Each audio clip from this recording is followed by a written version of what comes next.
देख रहे हैं न्यूज़ 24 और मैं हूं मधुबाला आपके साथ। लोकसभा चुनाव के लिए बिसात बीत चुकी है। सियासी पार्टियों अपने उम्मीदवारों के नामों का ऐलान कर रही है। इसमें भोजपुरी के दिग्गज कलाकारों का भी नाम शामिल है। मनोज तिवारी, रवि किशन, दिनेश लाल यादव पहले से ही राजनीति में अपना नाम बना चुके हैं। खबर को पूरी विस्तार से जानेंगे उससे पहले आपको बता दूं कि वहीं कुछ भोजपुरी स्टार सियासी जमीन तलाश रहे हैं। इस बार इस लिस्ट में कुछ नए चेहरे का नाम भी जुड़ा है। भोजपुरी कलाकार गुंजन सिंह नवादा से ताल ठोक रहे हैं। किसी पार्टी से तरजीह नहीं मिलने पर उन्होंने निर्दलीय ही नवादा सीट से नामांकन कर लिया है।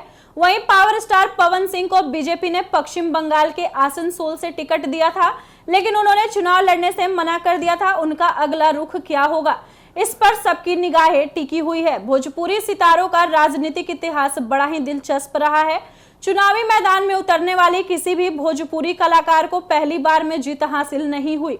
सभी को पहली बार लोकसभा चुनाव में हार का सामना करना पड़ा है।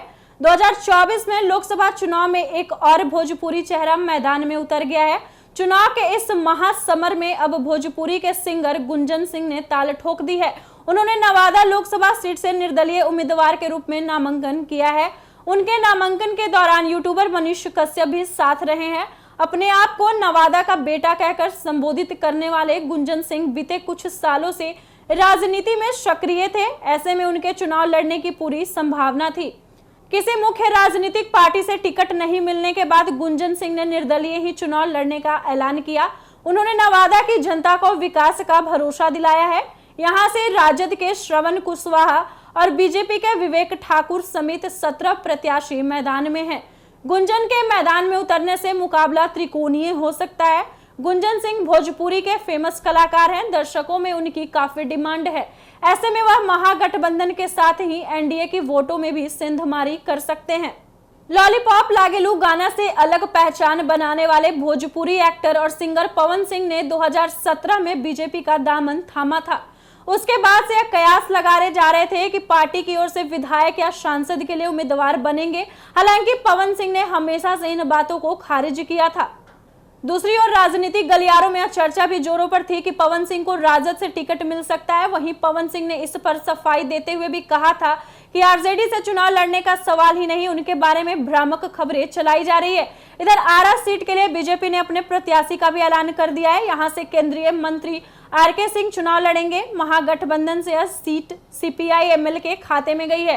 एक और दिल्ली तो दूसरी ओर उत्तर प्रदेश में ये भोजपुरी कलाकार राजनीति के पिच पर चौके छक्के लगा रहे हैं, लेकिन बिहार के चुनावी मैदान में उनकी मौजूदगी कुछ खास नहीं है।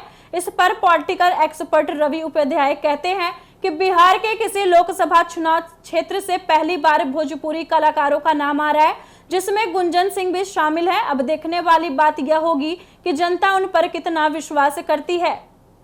या जनता को तय करना होगा कि वह भोजपुरी कलाकारों पर अपना दाव लगाए या फिर अपना वोट जाया ना होने दे।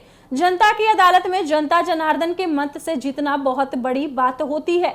अपने ही राज्य में टिकट ना मिलने की बात पर उन्होंने कहा कि भोजपुरी के प्रति बार बार जो फूहड़पन की बात आती है वह कहीं ना कहीं इन कलाकारों की छवि में आड़े आता है। फूहड़पन के कारण ही निश्चित रूप से यहाँ की जनता उन पर उतना भरोसा नहीं कर पाती है। तो जैसा कि आपने सुना, दिल्ली की सियासत में खास पहचान बना चुके मनोज तिवारी को 2019 के संसदीय चुनाव में एक बार फिर से दिल्ली उत्तर पूर्वी सीट उम्मीदवार बनाया गया है। इस बार उनका सामना कांग्रेस के दिग्गज नेता और 3 बार मुख्यमंत्री रह चुके शीला दीक्षित के साथ है। साथ ही आपको बता दूं कि भोजपुरी कलाकार दिनेश लाल यादव निरहुआ के नाम से प्रसिद्ध है। दिनेश को भले ही सामान्य रूप से मिला हो, लेकिन निरहुआ 2019 में भाजपा के साथ राजनीतिक सफर का शुरुआत की थी। फिलहाल इस वक्त की खबर में इतना ही और ऐसे ही तमाम खबरों के लिए देखते रहिए एक न्यूज़ 24। वीडियो पसंद आया हो तो वीडियो को लाइक करें, शेयर करें। साथ ही हमारे यूट्यूब चैनल एक न्यूज़ 24 को सब्सक्राइब करें। यदि आप हमारे फेसबुक पेज को देख पा रहे हैं तो हमारे फेसबुक पेज को फॉलो करें। धन्यवाद।